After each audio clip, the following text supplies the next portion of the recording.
Cool. Looks like we're live, guys. Welcome to our Showdown live stream for Wildcard Weekend Monday Night Football, which Monday Night Football is always special on its own. Everyone coming together watching the game, but when it's in the playoffs, it's going to be even better. So let's go ahead and hop right into projections for tonight because we're going to have some massive contests to try and take down. Personally, I'm going to be in some of these large field type of contests where you're looking at, 100K to first, 250K to first, that type of thing.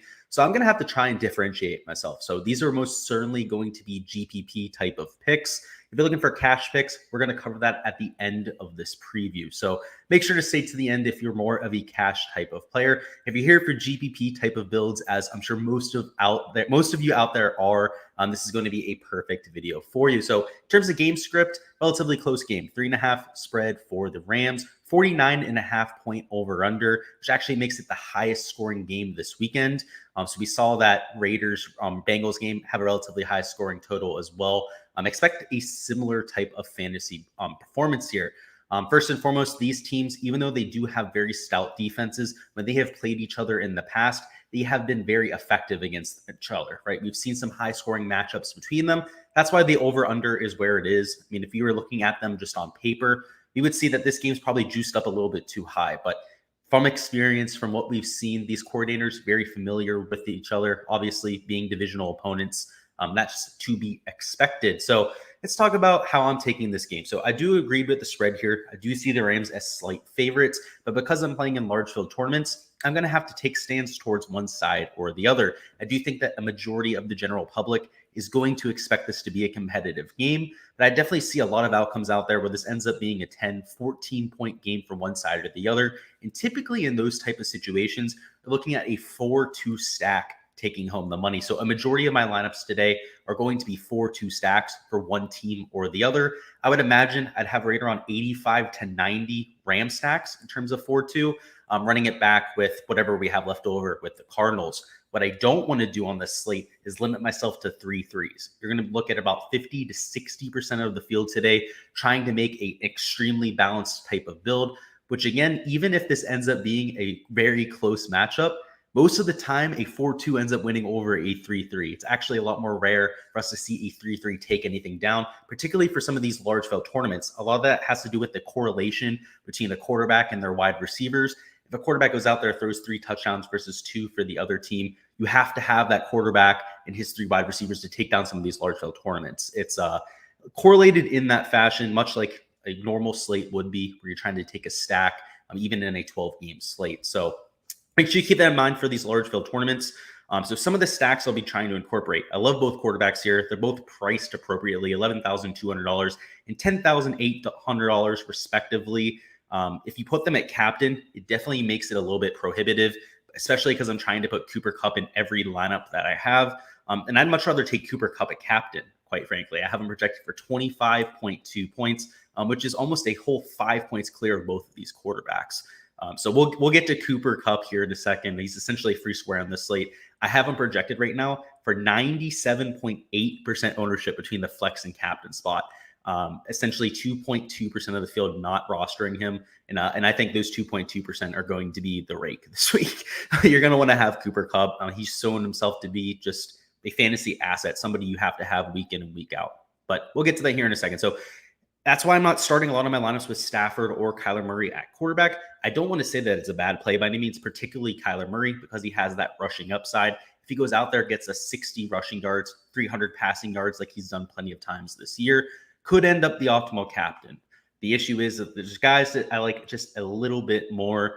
So not going to be a priority, right? I'm looking at right around 5 to 6% ownership at both of these quarterbacks at captain, and mostly in my large field type of builds. When I'm running single entries, that type of thing, my preferred captain by far is going to be Cooper Kupp. You can see I have him for 40.2% ownership at captain, which is the highest number I've had projected all year, and honestly could end up a little bit low. Pretty much everyone and anyone's going to be trying to lock in Cooper Kupp to captain, and honestly, I cannot argue with that. It makes a whole lot of sense. Sure, he's expensive. He's $19,500 at captain, but as we'll see here in a second, there are plenty of these value tier wide receivers that we can mix in to try and get to that kind of price tag. So let's move on to running back, which is actually my least favorite position on this slate. First and foremost, James Conner expected to play. He is still technically questionable on the report. So We'll have to make sure he's active before lock, but all the beat reporters right now say that they expect him to play, as I expect everyone on this slate to play. You can see we have Van Jefferson Jr. and Rondale Moore also down as questionable, but this is playoff time. If somebody has even a remote chance of playing, I mean, you saw Juju Smith-Schuster out there last night,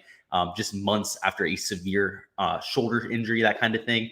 They're going to play, right? It's just a matter of how effective they're going to be. So you can see my projections for Van Jefferson Jr., for Rondale Moore, a little bit lower than they would be on most weeks, right? 9.3 points, 5.7 points. If they were fully healthy, you'd be looking at closer to an 11-point projection on Jefferson, closer to a 7.5-point projection on somebody like a Rondale Moore. But because of those injury concerns, probably not playing all the snaps they're used to. So that is reflected there. I do expect them to play, though. Same thing with the James Conner. And you can see his projection a little bit lower than most weeks as well. I mean, we've seen him get about 65% of the workload for this offense when we've had Chase Edmonds active. Edmonds, the more healthy of the two backs this week. So I have it a little bit closer to a 55-45 or even a 50-50 split this week. So that's why you see Chase Edmonds projecting so well at his price, for 2.5x value, is because I do expect him to get pretty much an even workload with James Conner this week. So if I was going to take one of those two Cardinals running backs, would definitely prefer going the Edmonds way, also because of his PPR upside. These are Draftkings projections. We have a full PPR. Same thing over there on FanDuel. That is going to be a big deal for these running backs. So like going to him a whole lot at $5,000. The X factor on the slate is going to be Cam Akers. Cam Akers, somebody who was returning just like Juju Smith-Schuster from a very severe injury. The thing is, he practiced all week and looked good in practice for that. When we had the cameras on Cam Akers, he was making jukes. He was taking hits.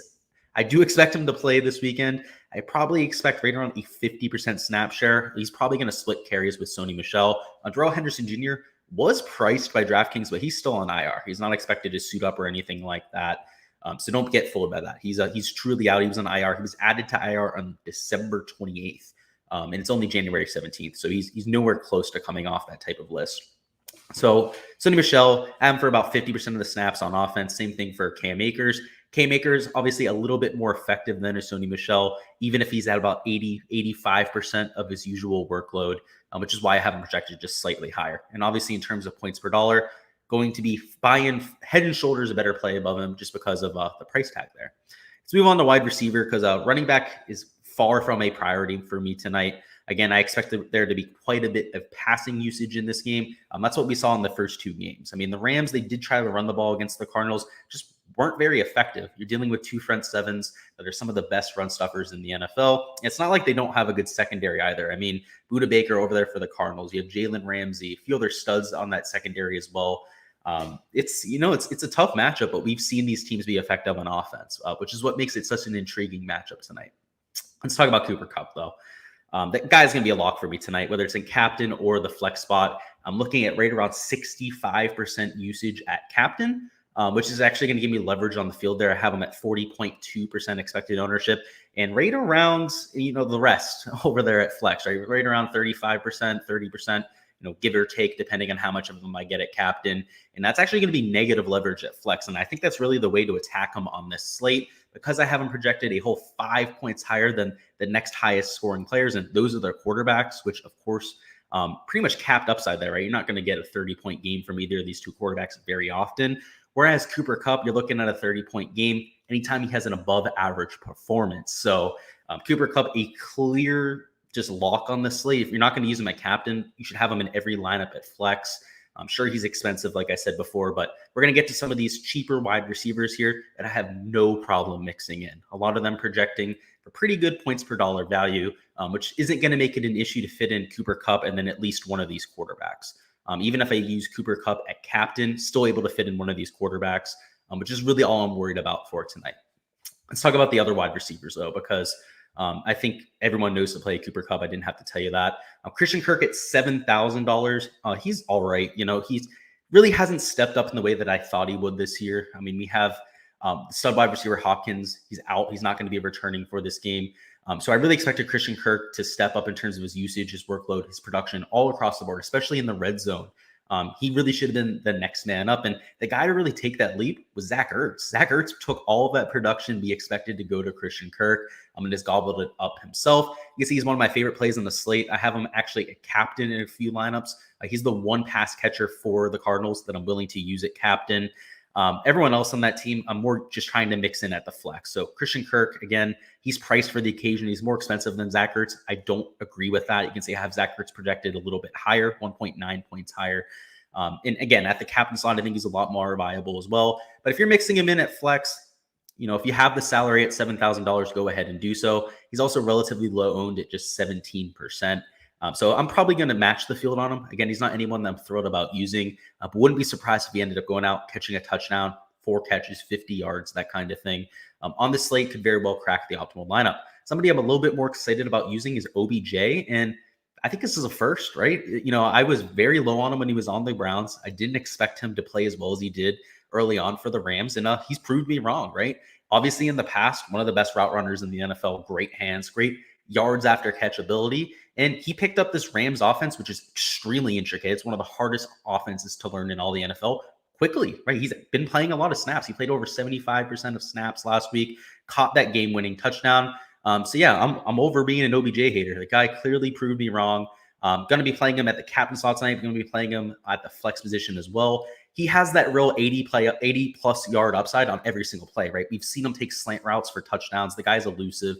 Sure, he did have that injury a year and a half ago, which took a little bit of his flash out. He's not quite as quick anymore, but still far and above one of the elite players in the NFL, in my opinion. And as he gets more and more acclimated to this offense, I expect him to get better and better. Again, the real issue I had with him was the playbook, making sure that he knew the plays, snap count, right? I didn't expect him to play a ton of snaps because of that. He clearly picked it up a little bit faster than I expected.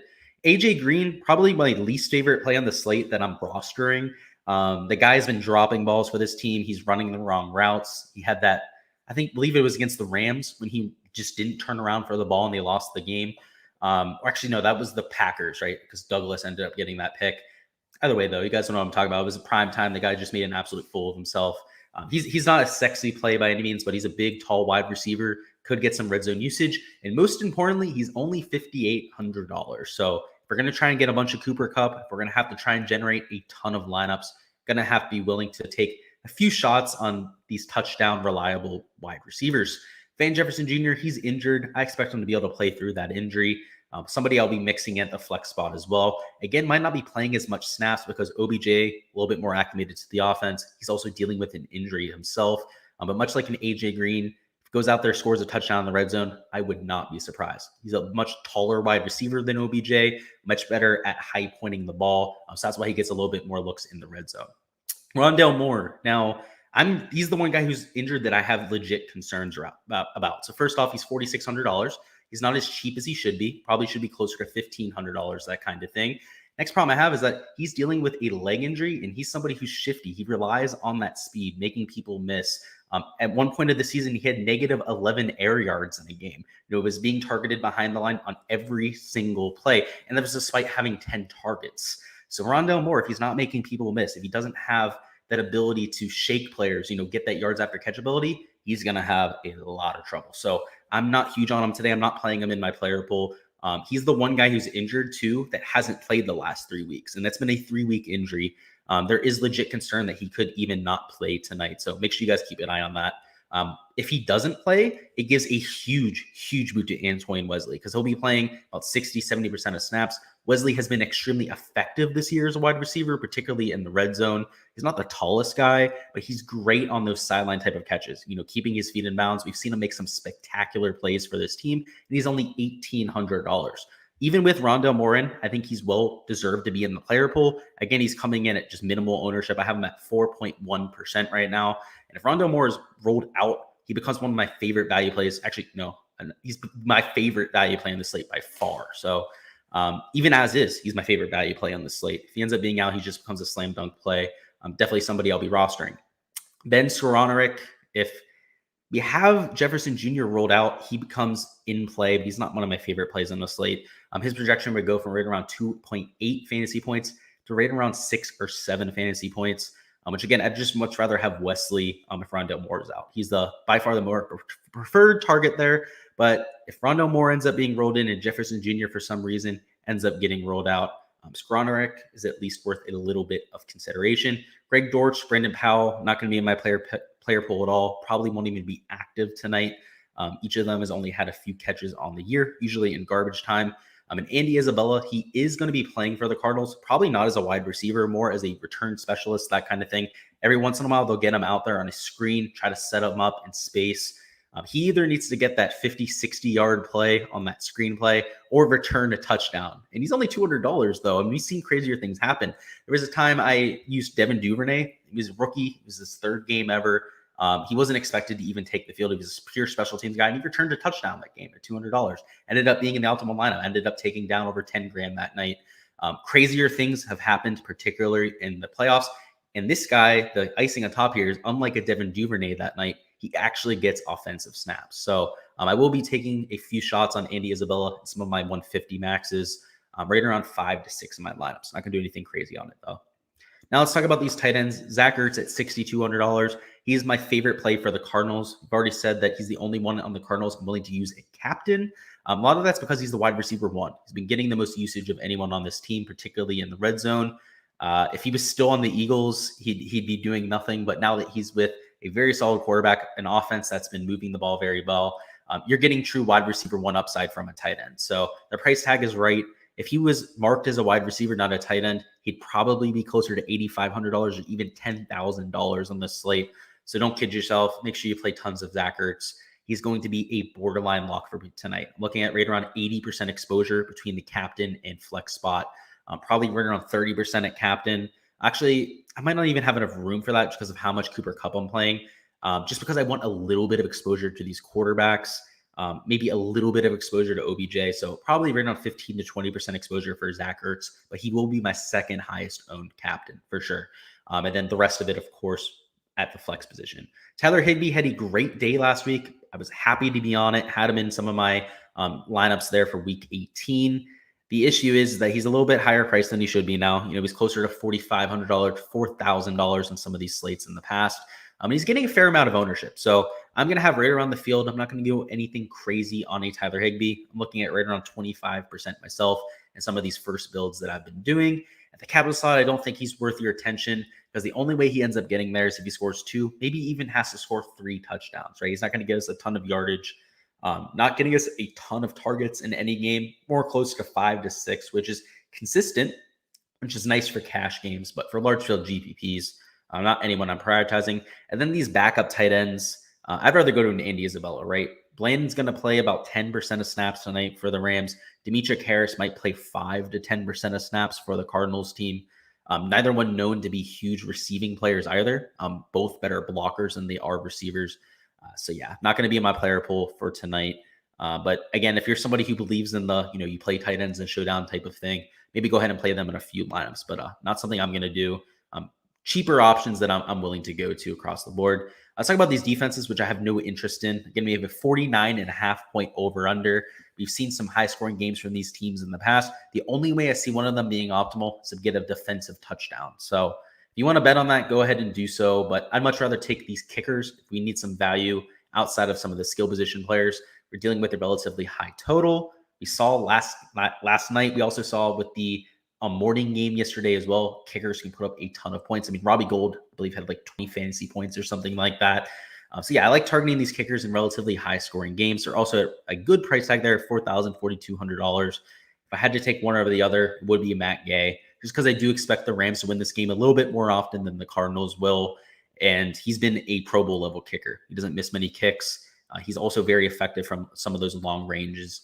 So really like him tonight. So now that we've gone through the player pool, let's go ahead and talk about some cash plays because that was my GPP pool, obviously.